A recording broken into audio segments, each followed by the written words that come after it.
오늘은 9월 첫 번째 주일을 맞습니다.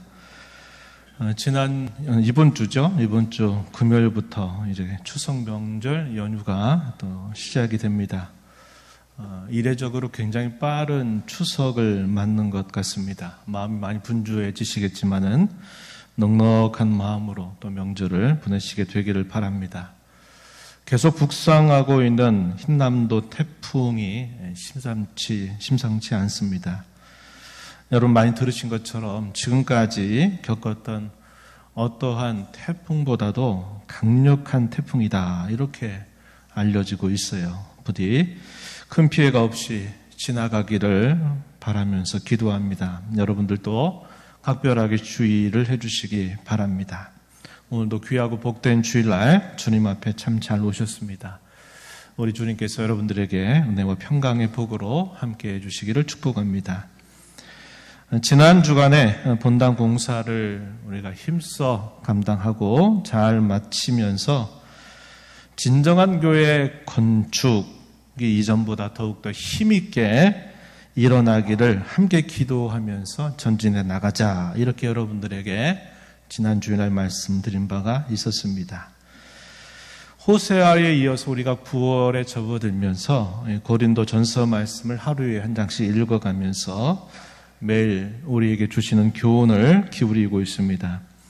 오늘은 그와 관계된 말씀을 여러분과 함께 살피고자 합니다. 오늘 말씀을 중심으로 진정한 교회 건축이라고 하는 제목으로 함께 말씀을 나누고자 합니다. 이 시간에도 선포되는 이 말씀을 하나님께서 오늘 나에게 주시는 말씀으로 받아서 성령의 음성을 듣고 순종하게 되기를 진심으로 바랍니다. 어느 날 예수님께서는 베드로와 다른 제자들에게 주는 하나님의 아들이시고 그리스도이십니다 라고 하는 이런 신앙 고백 위에 자신의 교회를 세우시겠다 말씀하신 바가 있었습니다. 그리고서 시간이 얼마 지나고 나서는 십자가에 달려 죽으시고 사흘 만에 다시 부활하심으로써 실제로 말씀하신 바와 같이 교회를 세워주셨습니다. 교회는 신앙 고백 공동체 혹은 구원받은 성도들의 공동체입니다. 아마도 교회를 정의할 때 이렇게 정의하는 것이 가장 현실적인 정의라고 볼 수 있겠습니다. 교회에 대한 정의를 여러 가지로 말씀을 드리면 많은 이야기들 할 수가 있어요. 그러나 교회는 구원받은 신자들의 공동체, 또 신앙고백 공동체다 이렇게 말하는 것이야말로 가장 적절하고 현실적이다 이렇게 여길 수 있다 하는 것입니다. 여기서 우리가 주목해야 될 것이 있어요. 그것은 우리가 흔히들 생각하듯이 교회를 건물로 생각하는 것은 아니어야 한다는 겁니다. 교회는 구원받은 성도들을 교회라고 부른다 하는 점입니다. 이러한 내용은 고린도 교회에 쓴 편지 가운데서 사도가 표현하고 있는 이 말씀 속에서도 잘 확인이 됩니다. 고린도전서 1장 2절 말씀을 한번 보시면 사도가 고린도 교회를 이렇게 표현을 했어요. 2절 말씀에 보세요. 고린도에 있는 하나님의 교회. 이걸 뭐라고 표현했습니까? 고린도 교회다. 이렇게 말했어요.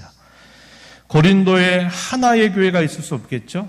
여러 교회들이 있었을 것입니다. 그래서 이 고린도 교회라고 말할 때 이 교회는 오늘날 우리가 생각하듯이 하나의 교회를 의미하는 게 아니라 고린도 지역에 세워져 있는 여러 교회들을 전체적으로 묶어서 고린도 교회라 부르고 있는 겁니다. 그래서 오늘날 우리가 이해할 때는 교회들의 공동체, 복수체라고 하는 것을 알게 돼요. 이것을 우리 장로교에서 뭐라고 말하느냐? 노회라고 부르는 겁니다. 노회라고 부른다는 거예요. 그래서 여러분들께서 신약에 있는 여러 서신들을 읽을 때 에베소 교회나 빌립보 교회나 갈라디아 교회를 비롯해서 모든 교회들은 하나의 교회를 의미하는 게 아니라 복수체를 의미한다. 이렇게 여러분들이 이해하시고 보시면 될 것입니다. 이어져서 말씀을 한번 보시죠. 1장 2절 곧 그리스도 예수 안에서 거룩하여지고 성도라 부르심을 받은 자들과 또 각처에서 우리의 주, 곧 그들과 우리의 주 되신 예수 그리스도의 이름을 부르는 모든 자들에게 내가 이렇게 편지한다. 이렇게 소개하는 표현입니다. 그래서 고린도 교회는 고린도에 있는 하나님의 교회다. 이렇게 설명해주고, 그럼 교회가 뭔가라고 소개할 때 이어지는 말씀에서 말하기를 성도라 부르심을 받은 자들, 교회를 성도라 부르심을 받은 자들 이렇게 표현했어요. 또 뭐라고 말합니까? 주 예수 그리스도의 이름을 부르는 모든 자들, 이들을 교회라고 부르고 있어요. 교회에 대한 정의가 바로 여기서 잘 표현되고 있다는 것을 우리가 확인하게 되는 겁니다. 오늘날 교회 가운데서 발생되는 문제의 대부분은 어디에서 발생이 될까요?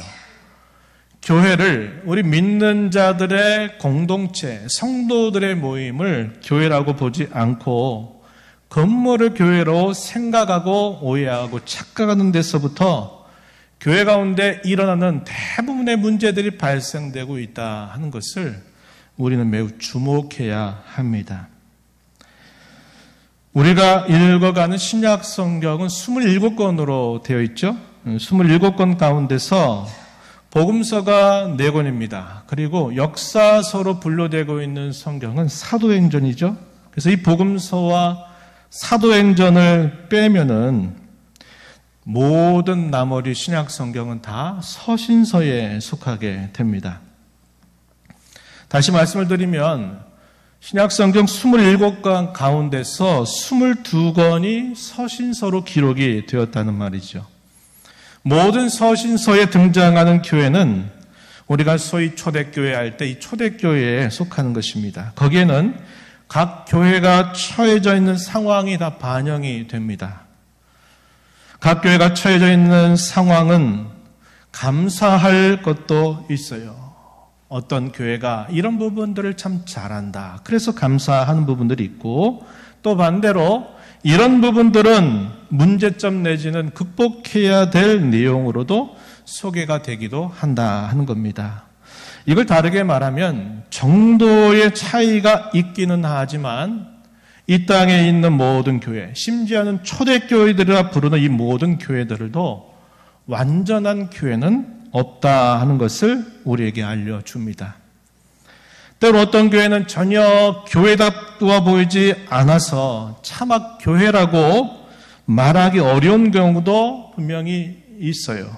또 반대로 그렇다고 해서 이 교회는 정말 완전한 교회라고 말할 수 있는 교회도 없는 것입니다. 그래서 어떤 사람들은 이런 완전하지 못한 교회에 속하느니 차라리 나 혼자 잘 믿어야 되겠다 생각하면서 소위 교회라고 하는 것을 떠나서 소위 무교회주의자처럼 신앙생활을 하는 사람도 있습니다. 특히 우리 한국 사회는 교회의 비리와 부패, 대사회적인 부작용과 병폐들을 보이는 것이 많아서 이 교회에 대한 부정적인 태도가 많습니다. 또한 우리가 코로나 시대를 함께 지나오면서 이 전 세계적인 재난을 겪고 있는 중에도 우리의 교회는 좋은 역할을 하지 못한 면이 참 많았던 것을 우리는 알게 됩니다. 사람들이 어떤 극단적인 상황을 맞게 되면 사람들이 가장 먼저 찾는 게 뭘까요? 종교를 찾게 돼 있거든요. 어려움을 겪지 않고 특별한 일이 없을 때는 그냥 자기 자신 하던 대로 늘 살아갑니다. 그러나 어떤 극단적인 상황이 닥쳐오게 될 때 사람들은 소위 종교를 찾고 신을 찾아요. 이 코로나 시대는 전 세계를 뒤덮었던 재난과 같은 사건이었습니다. 그래서 사람들이 사람 힘으로 어떻게 할 수 없는 그 상황 속에서 사실 우리 기독교가 많은 역할들을 좀 해야 되는데, 그러나 아쉽게도 돌아보면 그런 역할들을 하지 못하는 게 너무 많았다 하는 것입니다. 그래서 이제 교회당에 출석하지 않는 이들이 훨씬 더 많아진 것입니다. 하지만 교회가 이렇게 불완전하고 교회가 흠이 있다 그래서 이 교회를 떠나는 것은 올바른 신앙 태도는 아니에요. 불완전한 교회일지라도 우리는 교회에 속해서 신앙생활을 하면서 우리의 신앙을 지도받아야만 된다 하는 것입니다. 이 땅에 존재하는 한 완전한 교회가 없다고 해도 그런 교회에 속해서 신앙생활과 지도를 받아야만 하는 이유가 있어요. 그것은 이 땅에 세워지는 모든 교회는 영광스러운 교회이기 때문입니다. 그러면 왜 영광스러운 교회일까요? 이에 대해서 저는 여러 가지보다 3가지 정도의 이유를 여러분들에게 설명해 보고자 합니다. 첫 번째는 왜 교회가 영광스러운가? 교회는 본질적으로 그리스도의 몸이고 성령의 전이기 때문에 그러한 것입니다. 성경 몇 구절들을 여러분들에게 소개해 봅니다. 에베소서 1장 22절, 23절 말씀을 보시면은 먼저 22절에 이렇게 소개합니다. 만물을 그의 발 아래에 복종하게 하시고 그를 만물 위에 교회의 머리로 삼으셨다. 그가 누굴까요? 그리스도를 말하죠. 예수님을 말합니다. 이어지는 말씀 23절에 보면 교회는 그의 몸이니 만물 안에서 만물을 충만하게 하신 이의 충만함이니라 이렇게 말합니다. 교회를 두고 뭐라고 말합니까?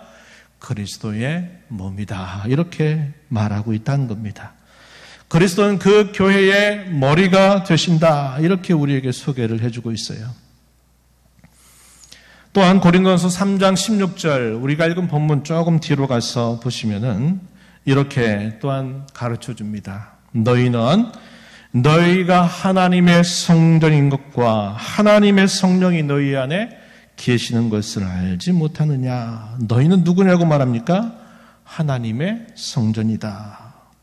하나님의 성령이 너희 안에 계신다. 이렇게 말합니다. 이것을 조금 뒤로 가서 고린도전서 6장 19절 말씀으로 가서 보시면 이렇게 직접적으로 표현했습니다. 너희 몸은 너희가 하나님께로부터 받은 바 너희 가운데 계신 성령의 전인 줄을 알지 못하느냐. 너희는 너희 자신의 것이 아니라 이렇게 말씀을 합니다. 성령의 전이다. 이렇게 표현을 하고 있어요. 그래서 우리가 이 교회가 이 땅에 이렇게 흠이 많고 부족함이 많아도 교회가 왜 영광스러운 교회인가? 그것은 그리스도의 몸이기 때문이고 성령의 전이기 때문이다. 이렇게 그 이유를 확인할 수 있어요. 두 번째는 교회는 하나님께서 항상 붙들어 주시기 때문에 항상 존재하고 있다는 것입니다. 아무리 고난과 박해를 당하고 반역과 배교가 극심한 시대라 할지라도 교회는 한 번도 존재하지 않을 때가 없었다는 것이 성경의 가르침이에요. 하나님은 항상 그의 교회를 보존하시고 남겨두십니다. 우리의 신앙의 선배들은 이러한 사실들을 출애굽기 3장 2절 말씀을 통해서 잘 표현하였습니다. 출애굽기 3장 2절 말씀에 어떤 말씀이 표현이 되냐면 이렇게 말씀합니다. 여호와의 사자가 떨기나무 가운데로부터 나오는 불꽃 안에서 그에게 나타나시니라. 그가 보니 떨기나무에 불이 붙었으나 그 떨기나무가 사라지지 아니하는지라. 여기 뒷부분에 기록된 말씀, 여기 뭐라고 표현됐습니까? 모세가 호렙산 가까이 가서 봤어요. 떨기나무에 불이 붙어 있는 것을 보고 아주 이상한 광경이다 생각하고서는 가까이 다가가서 그걸 봤습니다. 분명히 그 떨기나무에 불이 타고 있는데, 불이 붙어 있는데 신기하게도 그 떨기나무가 타질 않고 그대로 있는 거예요.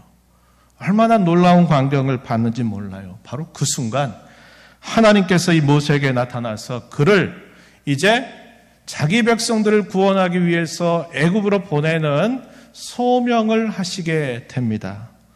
여기 떨기나무에 불이 붙었지만 그 떨기나무가 사라지지 아니하였다. 이 말을 우리의 신학의 선배들은 뭐라고 표현했느냐?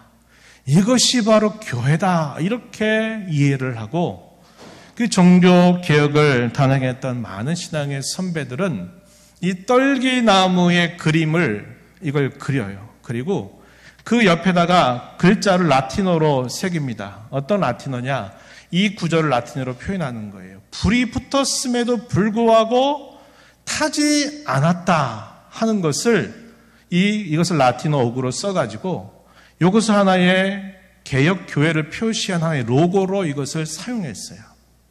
제가 그림으로는 보여드리지 못하는데 그런 로고를 사용했던 뜻이 뭐냐면 하나님께서 세우신 교회는 아무리 그 시대가 영적으로 어둡고 아무리 고난과 박해가 있는 시대일지라도 하나님께서 붙들고 계시기 때문에 결코 그 시련과 박해 때문에 혹은 배교와 그 반역으로 교회가 아무리 사라져 보이는 것처럼 보인다 할지라도 결코 하나님의 교회는 존재하지 않을 때가 없었다. 그 교회는 항상 있었다라고 그들은 확신하면서 그 어려운 종교 개혁을 목숨을 걸고서 종교 개혁을 단행하게 되었다 하는 것입니다.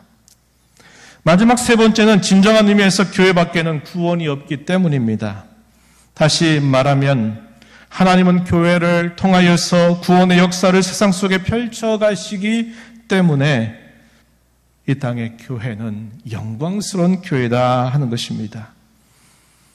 교회 밖에는 구원이 없다라고 하는 유명한 말을 한 사람이 키프리안이라고 하는 사람이 그 말을 하게 됩니다. 이 말이 무슨 의미냐면 하나님께서 이 교회를 통해서 결국 이 구원의 역사를 펼쳐가신다고 하는 것을 표현하고 있는 말이에요. 그런데 이 말을 로마 가톨릭 교회는 어떻게 이것을 오용을 하냐면 이렇게 오용을 했어요. 자기들이 세운 교회 바깥에서는 구원이 없다라고 가르치면서 모든 사람들 다 천주교인이 되게 만들었던 것으로 이것을 오용하게 돼요. 그러나 본래 의미는 그런 의미가 아니다는 겁니다. 이에 대한 적절한 구절을 제가 하나 소개합니다. 에베소서 3장 8절 이하에 있는 말씀인데요. 한번 거기를 보시죠. 보시면 이렇게 말합니다. 모든 성도 중에 지극히 작은 자보다 더 작은 나에게 이 은혜를 주신 것은 측량할 수 없는 그리스도의 풍성함을 이방인에게 전하게 하시고 영원부터 만물을 창조하신 하나님 속에 감추어졌던 비밀의 경륜이 어떠한 것을 드러내게 하려 하심이라. 이 8절과 9절 말씀이 복잡하게 됐는데 쉽게 그 핵심을 말씀을 드리면 바울 사도 그가 부름받아서 사도가 된 목적은 그리스도의 풍성함을 전하기 위함이다. 영원부터 하나님 속에 감추어 두었던 비밀의 경륜, 곧 구원의 복음 혹은 그리스도를 드러내게 하기 위하여 자신을 사도로 삼으셨다. 이렇게 이야기합니다. 중요한 것은 이제 10절에 주어져요. 3장 10절 말씀에 이는 이제 교회로 말미암아 하늘에 있는 통치자들과 군세들에게 하나님의 각종 지혜를 알게 하려 하십니다. 이 중요한 표현이 이제는 교회를 통해서 교회로 말미암아서 하나님의 각종 지혜를 알게 하려 하십니다. 즉 교회를 통해서 전하게 하시는 그 복음의 말씀을 통하여 하나님은 이 세상을 구원하기로 결정하셨기 때문에 이 교회는 영광스러운 교회다. 이렇게 볼 수 있다고 하는 것입니다. 우리는 지금까지 교회가 영광스러운 이유를 세 가지로 생각해 봤죠. 교회는 그리스도의 몸이면서 성령의 전이라고 하는 것, 교회는 하나님께서 붙들고 계시기 때문에 항상 존재하고 있다는 것, 교회는 세상 구원의 유일한 기관이라고 하는 것입니다.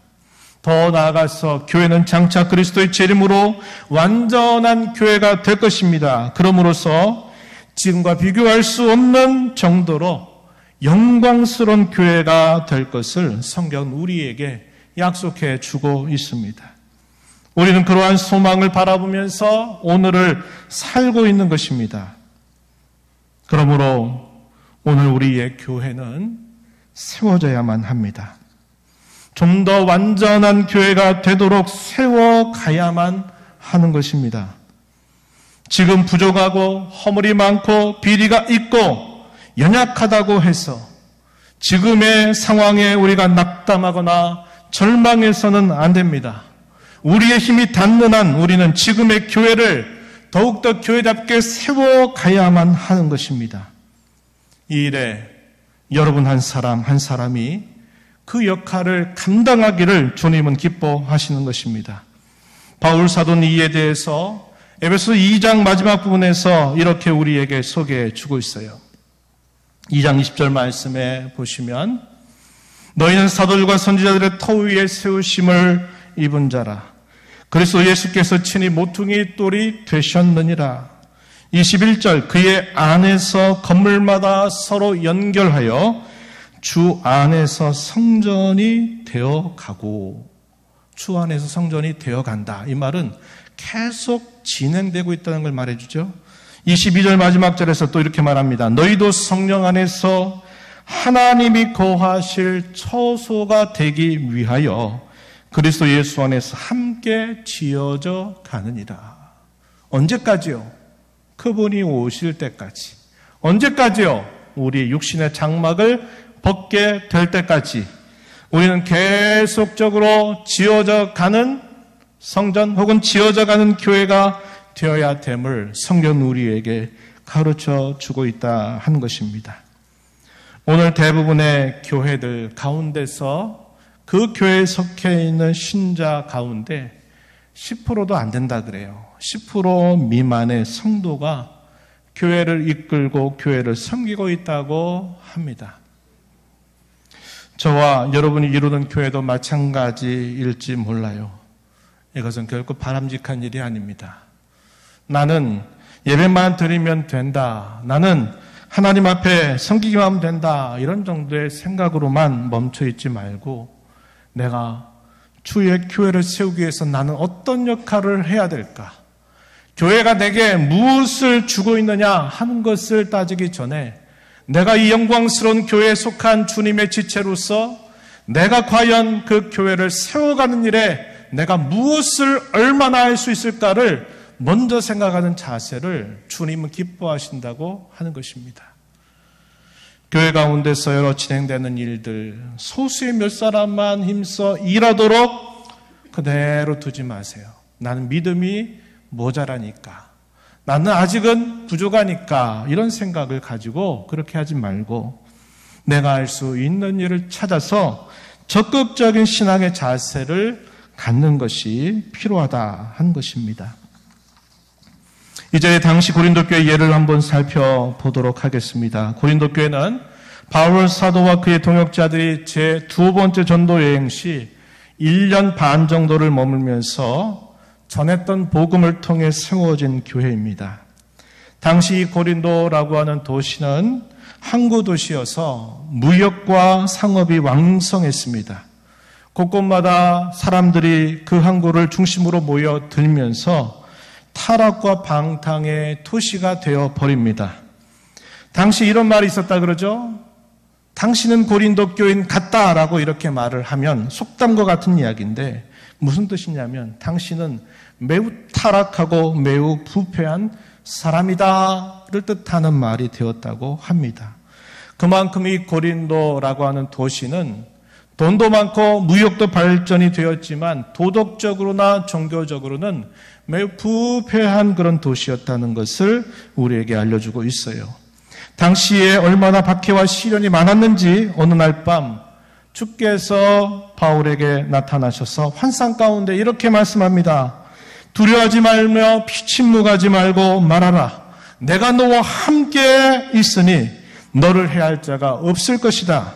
이 성중에 내 백성이 많으니 너는 두려워하지 말고 이 말을 전하라 하시면서 친히 부활하신 주님이 나타나서 그를 위로하고 독려하실 정도였다고 하는 것입니다. 그렇게 1년 반 정도 오랜 시간 머물게 되면서 고린도 지방 곳곳에 주의 교회가 세워지게 된 것입니다. 바로 그러한 교회였다고 하는 것이죠. 박해와 시련 속에서 하나님이 복음 전파와 함께 부어주시는 은혜는 참으로 남달랐습니다. 대단히 강력했어요. 그래서 이 고린도 교회는 은사가 풍부한 교회였고 많은 능력이 실제적으로 나타났던 교회였습니다.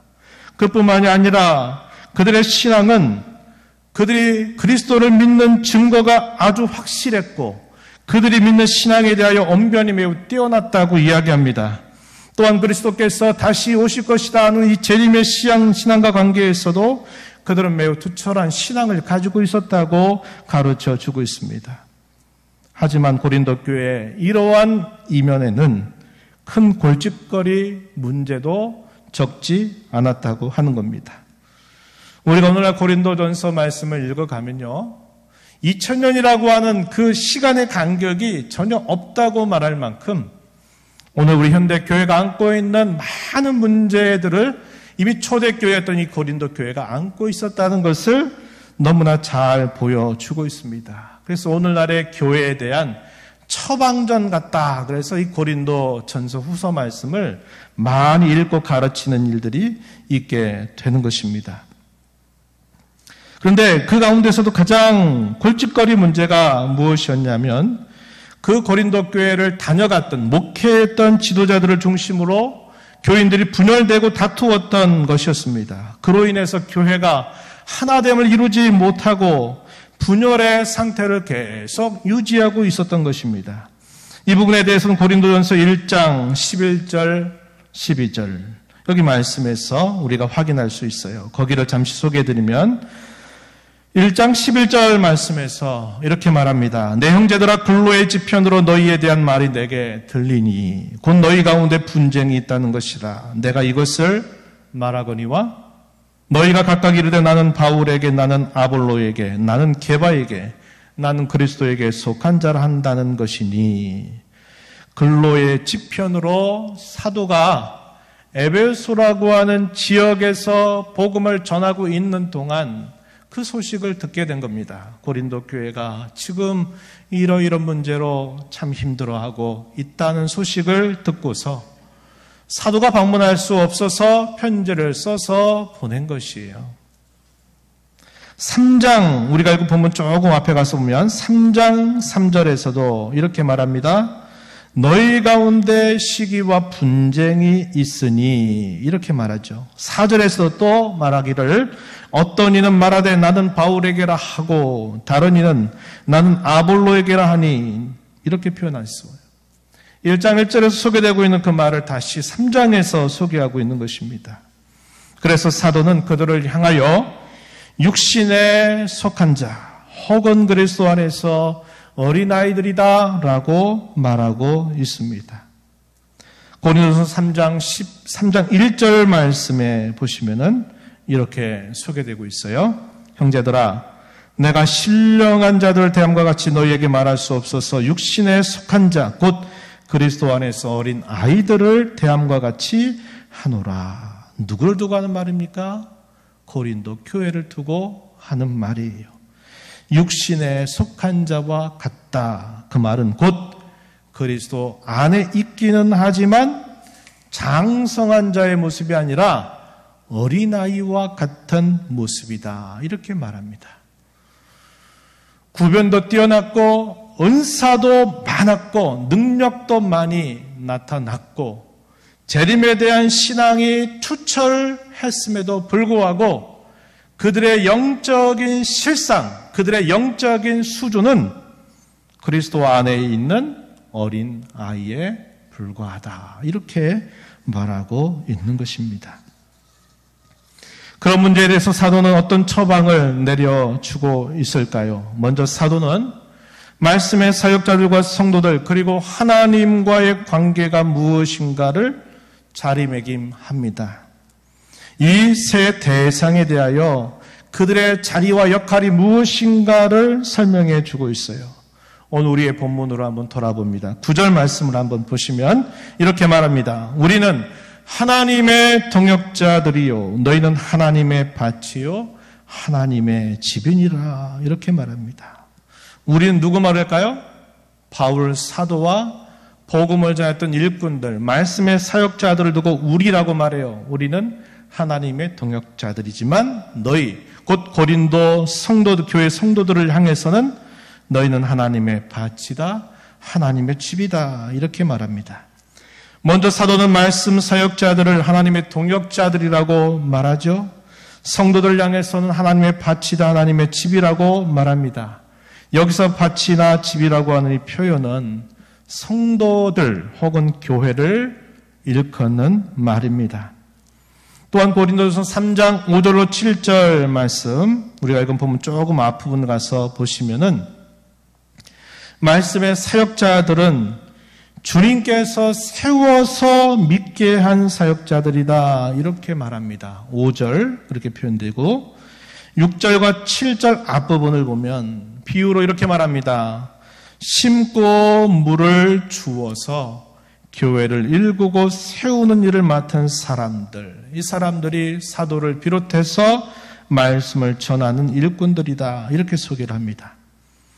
그들은 자신이 일한 것만큼 하나님께 보답을 받게 될 것이라고 이야기합니다. 8절 하반절, 상을 받든지 벌을 받게 될 것이지 할 것이라고 이야기해 줍니다. 그렇다면 하나님께서는 무슨 일을 하실까요? 하나님은 오직 잘하게 해주시는 분이시라고 소개해 줍니다. 또한 공적, 잠시 후에 얘기할 텐데 공적을 밝히고 심판하시는 분이시다, 이렇게 소개를 해주고 있습니다. 특별히 이분과 관계에서는 이제 이어지는 말씀을 우리가 함께 좀 주목할 필요가 있겠습니다. 이제 우리가 함께 생각할 부분은 고린도전서 3장 10절, 우리의 본문 10절로부터 마지막 절까지의 17절까지의 내용인데요. 여기서 사도는 자신을 포함해서 모든 말씀의 사역자들과 모든 성도들에게 처방을 내려주는데 크게 두 부분이에요. 10절부터 15절 이 내용에서는 말씀의 사역자들에게 내려주는 처방입니다. 그리고 16절과 17절 말씀은 모든 성도 각자에게 내리는 처방입니다. 이걸 잠시 한번 살펴보면, 먼저 사도는 본문 10절 말씀에서 사도로서의 자신의 역할과 다른 사역자들을 구별해 줍니다. 자신을 뭐라고 소개하냐면, 나는 터를 닦아주는 사람이고 다른 말씀의 사역자들은 그 터 위에 세우는 사람들이다, 이렇게 먼저 소개합니다. 이 말은 아볼로라든지 이런 바울 곁에 있었던 동역자들은 바울이 닦아둔 이 터 위에다가 이제 건축물을 세우는 자들이다, 이렇게 설명을 하고 있는 표현이에요. 그리고 여기서 유일한 터는 유일한 것으로서 누구를 말하느냐? 예수 그리스도라고 소개해 줍니다. 11절 그렇게 소개해줘요. 이제 사도는 그 터 위에 세우는 사람들의 중요한 본분이 무엇인가를 설명해 주고 있습니다. 잘 들어보세요. 무엇을 재료로 그 터 위에 세우느냐에 따라서 그 결과가 분명하게 드러난다고 이야기합니다. 그 결과가 뭐냐? 공적에 따른 상과 벌이라는 것을 이야기해줘요. 13절에서부터 15절 말씀 여러분들이 한번 눈으로 쭉 보시면 거기 공적이라고 하는 말이 여러 번 반복이 돼요. 무려 5번이나 이 공적이라는 말이 사용되고 있습니다. 그 뜻이 뭐냐? 공적하니까 조금 낯설 수 있는데 그 뜻은 이거예요. 어떤 일이나 행위 혹은 사역이나 그 사역의 결과물을 여기 공적이라고 말하고 있습니다.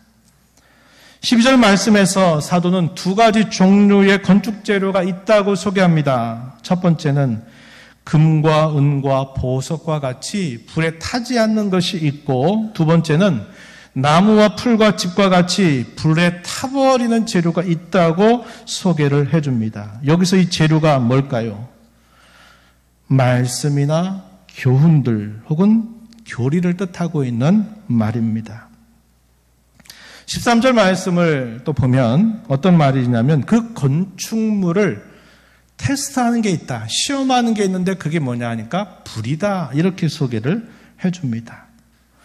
불이라고 하는 것을 통해서 그 공적을 태워본다는 거예요. 태워봤는데 그 공적 가운데서 불에 타지 않는 것들은 그대로 남아있겠지만 불에 탈 것들은 다 사라져버리게 된다는 것을 이야기해 줍니다. 여기서 불은 주님이 세우신 그 교회를 시험하는 것이다. 테스트하는 것이다. 이렇게 보면 될 거예요. 교회를 어떻게 흔들어 댑니까? 어떻게 테스트할까요? 잘못된 교훈으로 참된 교훈을 망가뜨리는 일들을 하는 걸 통해서 교회를 막 흔들어 버리는 일이 있겠죠? 초대교회가 이런 많은 어려움을 당했습니다. 또 하나는 어떤 것일까요? 박해와 시련을 통해서 그들의 신앙을 완전히 흔들어 버리는 일을 하는 거예요. 이것도 역시 초대교회가 당했던 큰 시험의 내용이었어요.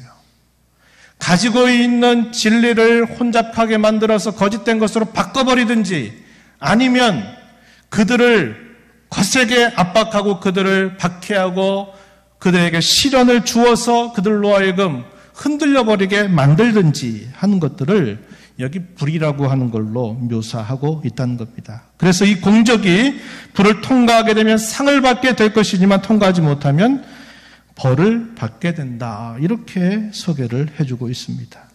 3장 14절, 15절 말씀에 이렇게 소개를 하고 있어요. 결국 이 말씀은 말씀의 사역자들이 무엇으로 교회를 세워야 할까를 분명하게 일깨워 주고 있어요. 즉 바른 말씀, 바른 교훈으로 교회를 세워야 한다 하는 것을 가르쳐 줍니다.